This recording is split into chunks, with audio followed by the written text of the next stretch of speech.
नमस्कार, मैं शरद तिवारी फिर से शरदी को साथ लेकर के आया हूँ। एक उस पर हम बात करेंगे और वो वार्ता हमारी जो होगी वो होगी सऊदी और पाकिस्तान के बीच जो एक रक्षा समझौता हुआ है उसके बारे में हम बात करेंगे। इस समझौते को नाम दिया गया रणनीतिक पारस्परिक रक्षा समझौता यानी स्ट्रेटेजिक म्यूचुअल डिफेंस एग्रीमेंट। ये एक तरह का समझौता है जैसे नाटो के बीच में होता है। नाटो देशों ने एक दूसरे से समझौता कर रखा है कि अगर एक देश पे किसी का हमला होता है तो वो दूसरे देश पे भी हमला समझा जाएगा और उससे एक दूसरे देश जो है एक दूसरे के सपोर्ट करेंगे, एक दूसरे के सपोर्ट में लड़ाई करेंगे। तो कुछ इसी तरह का समझौता है। अब इस समझौते के वास्तविकता पे चलते हैं कि ये कितना वास्तविक है, कितना रियल है, और नाटो देश से इसकी समानता पे थोड़ा सा बात करेंगे हम। तो उसी तरह जब कोई दो देशों के बीच में कोई समझौता होता है तो दोनों देशों का स्वार्थ उसमें शामिल होता है। सऊदी को अभी जो दिक्कत है वो किस बात से है? सऊदी एक अपने आप में बड़ा देश है, अमीर देश है, उसका पाकिस्तान जैसे गरीब देश से क्या लेना देना? जबकि पाकिस्तान को तो वो अक्सर निवेश करके, पैसे दे करके, फंडिंग करके मदद ही करता है। तो पाकिस्तान के साथ ऐसे समझौते करने का क्या फ़ायदा?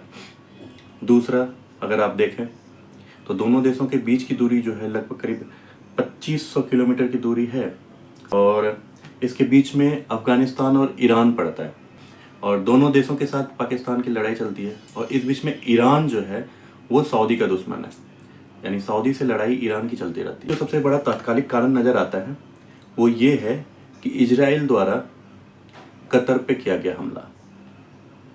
कतर में अमेरिकी बेस है होने के बावजूद भी इजराइल ने हमास पर हमला किया और कतर को एक तरह से अमेरिका की तरफ से संरक्षा प्राप्त थी।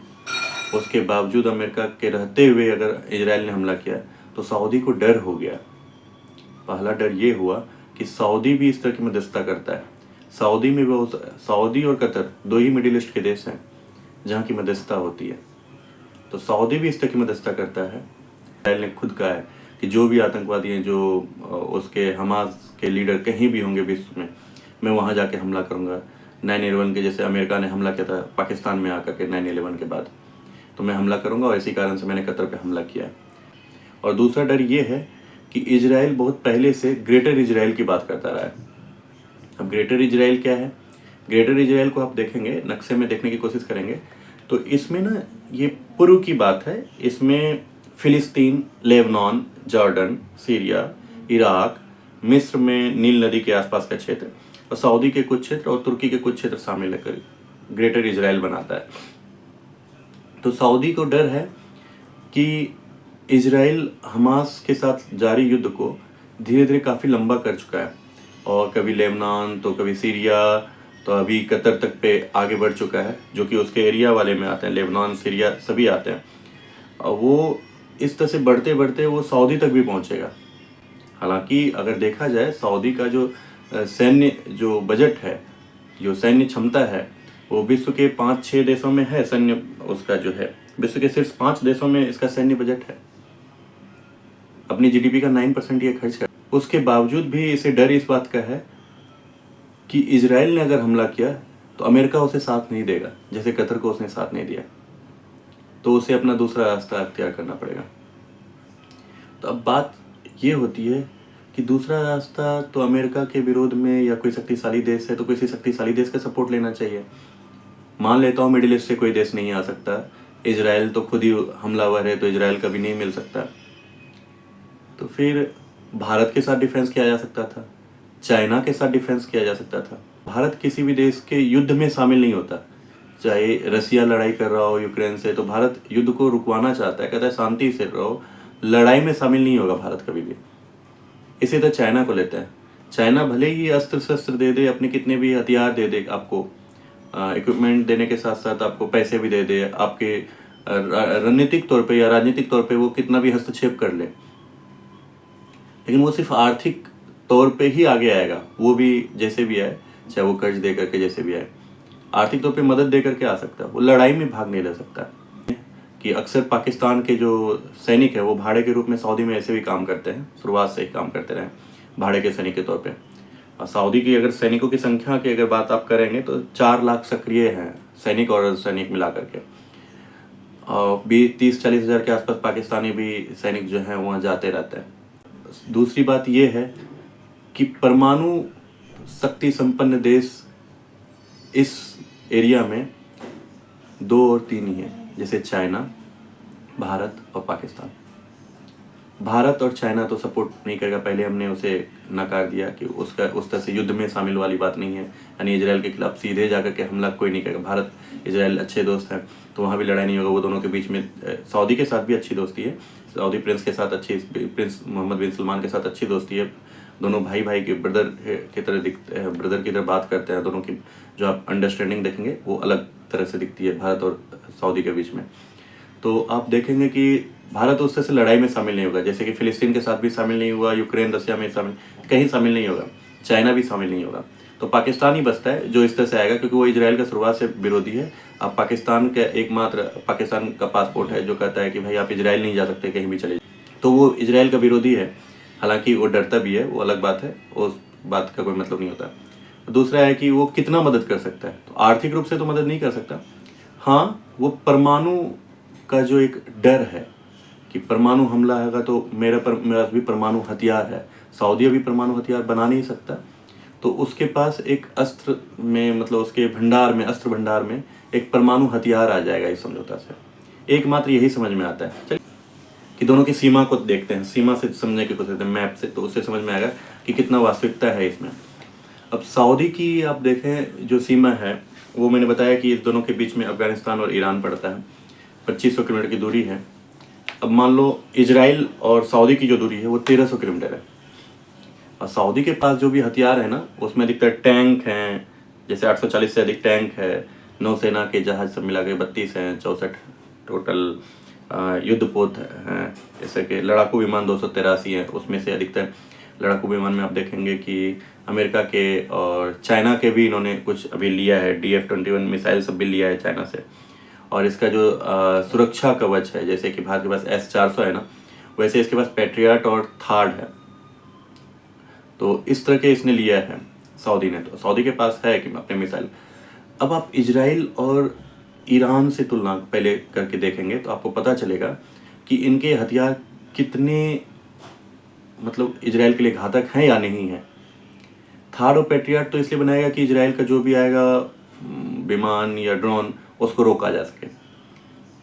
लड़ाकू विमान है, लड़ाकू विमान अब इजराइल के एरिया में जाकर के आजकल विमान से लड़ाई बहुत कम होती है, आपको मिसाइल से लड़ाई होती है या ड्रोन से लड़ाई होती है। अभी भारत पाकिस्तान के युद्ध में ही आप देखा गया, ड्रोन और मिसाइल की बात हुई, और जैसे इजराइल और ईरान के बीच में भी लड़ाई हुई थी, ड्रोन और मिसाइल की लड़ाई हुई थी।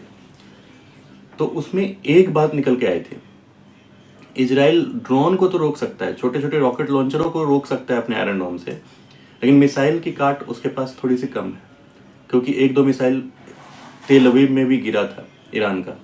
हालांकि कितना क्षति हुआ ये दोनों देशों में से किसी ने, एक दूसरे ने जाहिर नहीं किया। यानी मिसाइल से आयरन डोम को अंधा बनाया जा सकता है। और जब सऊदी और मान लो इजराइल के बीच में लड़ाई होती है 1300 किलोमीटर पे, जो इजराइल है वो पाकिस्तान से दूरी 3200 किलोमीटर हो जाएगी। आप इस चीज़ पे गौर करना, 3200 किलोमीटर की दूरी हो जाएगी इजराइल पाकिस्तान के बीच की दूरी। और पाकिस्तान का जो सबसे बड़ा मिसाइल है, क्योंकि इजराइल जो है ड्रोन को रोक लेगा, जो सऊदी पास ऑलरेडी है, तो मिसाइल जो है 3200 किलोमीटर, पाकिस्तान के पास ऐसा कोई मिसाइल नहीं है जो 3200 किलोमीटर जा सके। उसकी जो हाईएस्ट रेंज है ना वो 2700 किलोमीटर की है, यानी 500 किलोमीटर तो पीछे रह जाएगा। तो पहले उसको मिसाइल अपने सऊदी पहुंचाने होंगे, फिर सऊदी वहाँ से मिसाइल छोड़े। तो युद्ध के समय में इस तरह की मिसाइल को इजराइल तो नहीं जाने दे सकता, वो बीच रास्ते में कहीं काट देगा। और सबसे बड़ी बात, जो रास्ता अख्तियार किया जाएगा वहाँ जाने के लिए सऊदी के पास, वो ईरान और अफगानिस्तान का रास्ता होगा। ईरान से सऊदी की ऑलरेडी लड़ाई चलती है, अफगानिस्तान से पाकिस्तान की लड़ाई चल रही है। तो दोनों के बीच में आप सोचो कितना मतलब कठिन स्थिति होगी युद्ध की स्थिति में, सामान को एक जगह से दूसरी जगह पहुंचाना। चलो सेना को भी पहुंचाना, एयर क्षेत्र से आप जाते हो, किस तरह से जाते हो। चलो अफगानिस्तान के पास एयर डिफेंस उस तरह से नहीं है, लेकिन ईरान के पास तो है, वो रोक सकता है। लेकिन वो अब उस समय की स्थिति क्या होती है, हो सकता है सऊदी ईरान के बीच में उस समय कोई समझौता हो, तो शांति की स्थिति बनी हो, जैसे सभी मुस्लिम देश एक साथ आ जाए, इजराइल के खिलाफ हो, तो उस तरह का भी चीज़ें हो सकती है। इजराइल से जब मान लो लड़ाई होगी, तो सऊदी जब लड़ाई करेगा तो इजराइल 1300 किलोमीटर दूरी है, इजराइल उस समय में मिसाइल या जो भी अपना रॉकेट लॉन्चर या जितना भी है वो पहुंचेगा एक साथ, और साथ में वो कुछ एरिया को भी ब्लॉक करेगा। इजराइल की लड़ाई का आप देख सकते हैं, वो ब्लॉक करेगा। अब जब तक में पाकिस्तान वहाँ पहुँचेगा तब तक में तो बहुत सारी हानि पहुँच चुकी होगी सऊदी की। इस हिसाब से तो कहीं से भी नहीं बनता कि पाकिस्तान से समझौते का। एक कारण मैंने ये बताया आपको। अब दूसरा एक तरह से देखें कि मान लो पाकिस्तान वहाँ पे अपना कहें कि इस तरह से कह सकते हैं कि भाई नहीं, पाकिस्तान अपना पहले से वहाँ पहुँचा कर रखे, दोनों के बीच में समझौता हो गया।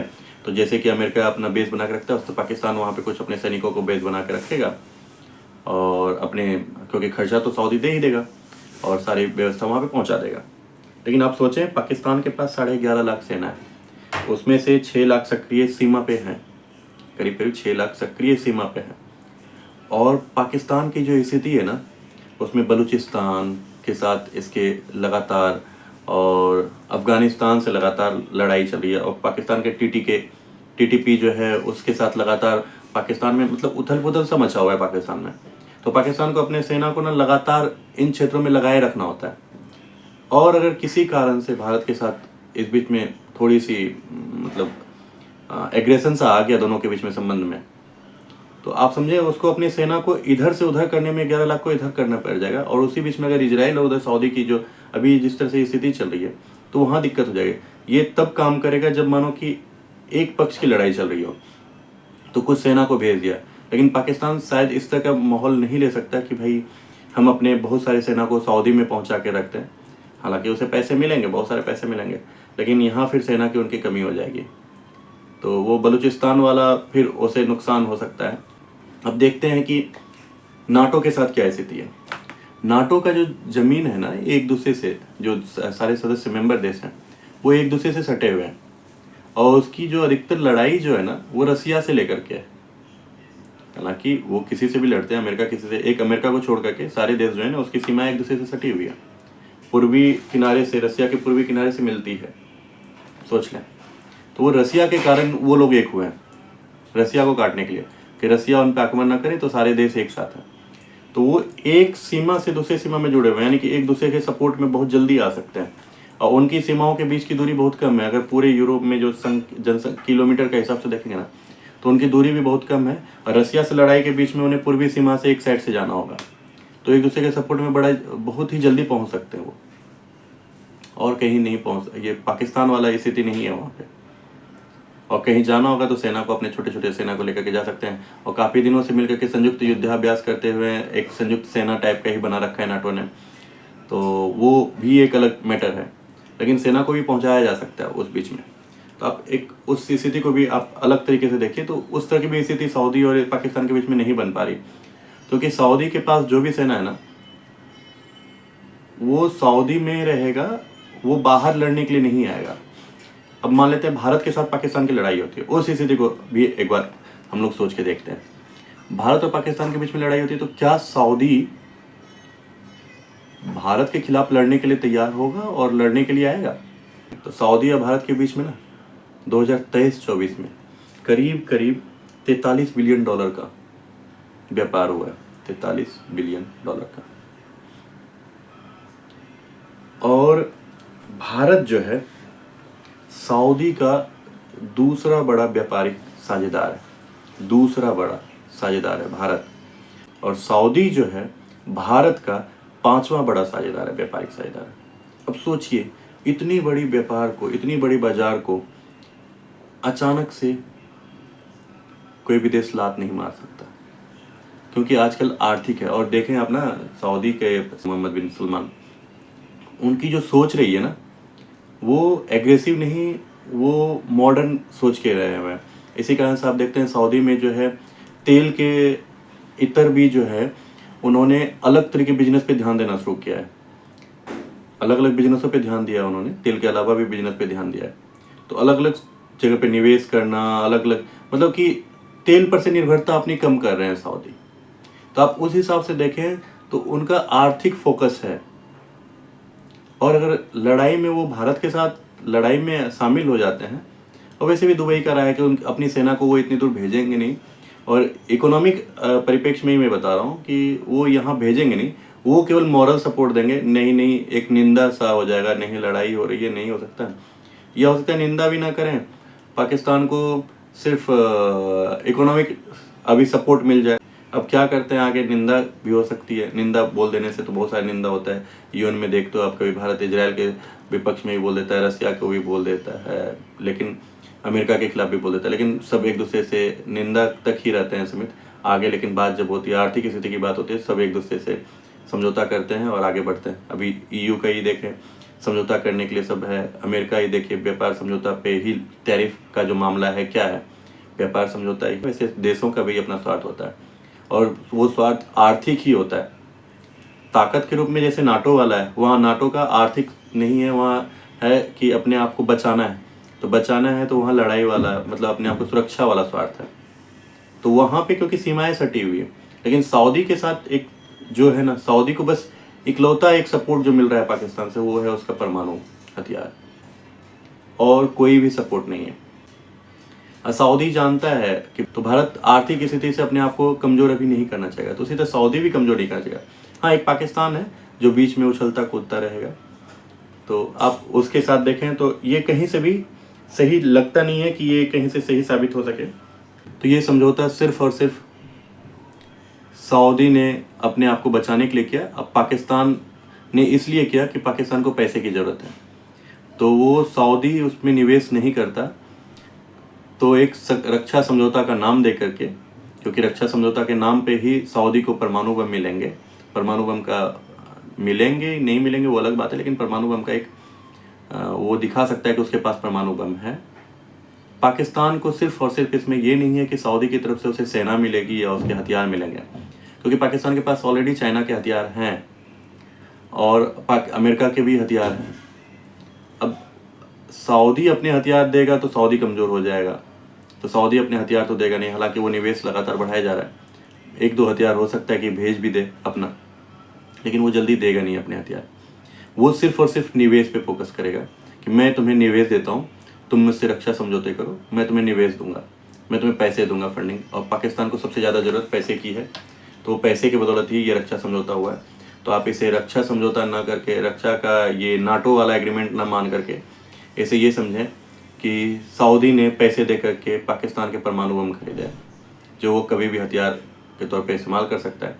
जो रहेगा तो पाकिस्तान में परमाणु बम, लेकिन उसका यूज वो इस्तेमाल वो बाद में कभी भी कर सकता है। लेकिन इसका एक नुकसान ये भी हो सकता है, इजराइल हमेशा परमाणु बम के विरोध में ईरान पे देखते हो आप, लगातार ईरान में भी जो हमला हुआ था उसके परमाणु पिकेट पे ही हमला किया गया था। परमाणु जहाँ पे बनाए जा रहे थे वहाँ पे ही हमला किया जाता, क्योंकि इजराइल कहता है कि उसके लिए परमाणु बम हानिकारक है, तो वो किसी भी मिडिल ईस्ट कंट्री को परमाणु बम नहीं बनाने दे सकता। सऊदी और के साथ जो है कुछ दोस्ती इधर से बनी है यूएस के कारण, लेकिन फिर भी वो किसी भी देश को परमाणु संपन्न नहीं बनने दे सकता जो मिडिल ईस्ट के देश हो।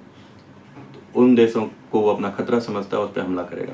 तो अगर पाकिस्तान के साथ इस तरह का समझौता होता है तो हो सकता है, जैसे नेतन्याहू ने कहा कि वो वेट एंड वॉच पे है, देखना चाहता है, क्योंकि वो कह रहा है, नेतन्याहू ने कहा है कि ये जो समझौता हुआ है वो भारत और इजराइल को लेकर के ही हुआ है, के दबाव में ही हुआ है। भारत ने भी कहा कि हमें इस समझौते के बारे में पता था, लेकिन हम देख रहे हैं, इसका अध्ययन कर रहे हैं। अध्ययन बस अध्ययन हो रहा है, देखा जाएगा क्या है, क्योंकि वो एक तरह से वेट एंड वॉच पे दोनों ही देश हैं। तो वही है कि इजराइल अगर इसको दूसरे तरीके से देखता है तो हो सकता है कि वो परमाणु हथियार वाले एरिया में पाकिस्तान पे आगे चल के, जैसे ईरान पे हमला करता है, हो सकता है पाकिस्तान में भी हमला हो जाए। या फिर जब युद्ध की स्थिति आए तो सबसे पहले वो सऊदी पे हमला करने के साथ साथ पाकिस्तान पे भी हमला करेगा एक साथ, कि पाकिस्तान आगे बढ़ा ही ना पाए। मैं बस इतना ही समझता हूँ। धन्यवाद। आप क्या समझते हैं मुझे बताएं, और लाइक और सब्सक्राइब करें। Thank you.